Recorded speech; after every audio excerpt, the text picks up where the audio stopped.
नमस्कार, मी सुचिता. मराठी जेवणमध्ये तुम्हा सर्वांचं पुन्हा एकदा मनापासून स्वागत. तशी तर बाजरी आपण वर्षभर खाणारी लोक आहोत, पण बरेच लोक असे आहेत की ते फक्त थंडीतच खातात. बाजरी ही उष्ण असते, त्यामुळे बऱ्याच ठिकाणी थंडीमध्ये खाल्ली जाते.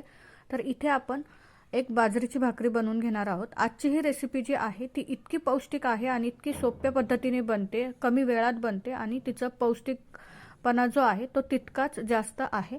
तर इथे आपण बाजरीचं पीठ चाळून घेतलेलं आहे. बाजरीच्या भाकरीत थोडंसं जर मीठ घातलं ना तर ती भाकरी खायला खूप छान खमंग लागते.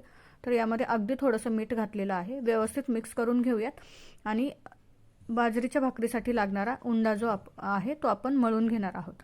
बाजरीचं पीठ हे चिकट असतं, त्यामुळं शक्यतो ही भाकरी तुटत नाही, पण व्यवस्थित जर मळून घेतलं तर थापायलाही सोपी जाते आणि भाकरी तुटत नाही, व्यवस्थित गोल गरगरीत बनते. तर इथे मी हे पीठ मळून घेतलेलं आहे. हातावरच याला असं थोडंसं दाबून मोठी अशी साधारण पुरी एवढा याचा आकार करून घ्यायचा की जेणेकरून भाकरी पटकन थापल्या जाईल.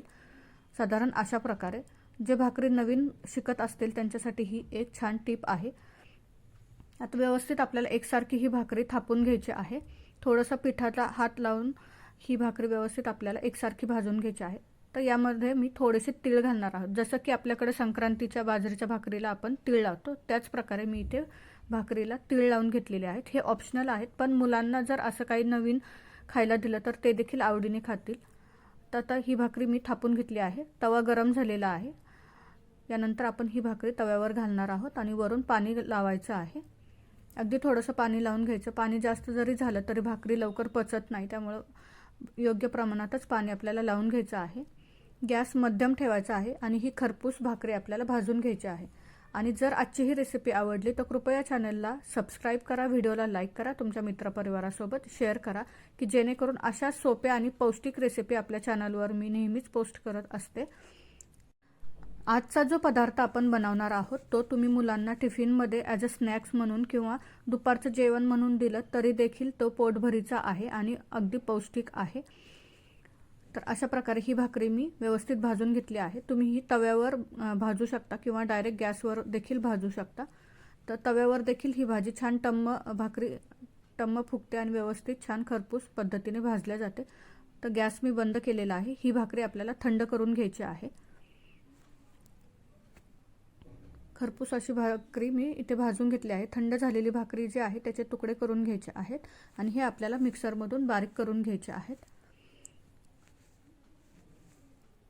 जर गरम भाकरी आपण मिक्सरमधून बारीक केली असते तर त्याचा लगदा झाला असता, व्यवस्थित बारीक झाली नसती. त्यामुळे थोडीशी कोमट होऊ द्यायची आणि त्यानंतरच आपण ही मिक्सरमधून बारीक करून घेणार आहोत. अशा प्रकारे इथे मी ही भाकरी बारीक करून घेतलेली आहे. आता यानंतर आपण यामध्ये 2 मोठे चमचे किंवा साधारण लिंबा एवढा गूळ आपण बारीक चिरून घ्यायचा आहे. त्यानंतर सुंठ पावडर घातली आहे, बडीशेप घातलेली आहे, मीठ तर आपण ऑलरेडी घातलेलं होतं. तर 1 मोठा चमचा यामध्ये आपण साजूक तूप घालणार आहोत. या सर्व गोष्टींमुळे हा जो पदार्थ आहे तो इतका छान पौष्टिक बनतो, मुलं देखील आवडीने खातात. आता हे व्यवस्थित थोडंसं मिक्स करून घेऊयात, नाहीतर तूप वर झाकणाला चिटकून बसेल, म्हणून मी हे थोडंसं मिक्स करून घेतलं. आता हे व्यवस्थित मिळून आलं पाहिजे. तुम्ही ते पाहू शकता, व्यवस्थित मिळून आलं आणि याची चव इतकी अप्रतिम लागते की यापुढे भारी भारीतल्या ज्या मिठाया आहेत त्यासुद्धा फेल होतील. यामध्ये आपण तीळ घातलेले होते भाकरीमध्ये, तर वरूनही थोडेसे भाजलेले तीळ घालायचे. त्याने काय थोडासा क्रिस्पीपणा येतो आणि मुलांना खायला छान काहीतरी वेगळं चव लागते. तर इथे मी हा मलिदा जो आहे तो एका बाउलमध्ये काढून घेतलेला आहे. आजची ही रेसिपी आवडली असेल तर व्हिडिओला लाईक करा, चॅनलला सबस्क्राईब करा, तुमच्या मित्रपरिवारासोबत शेअर करा. व्हिडिओ शेवटपर्यंत पाहिल्याबद्दल धन्यवाद.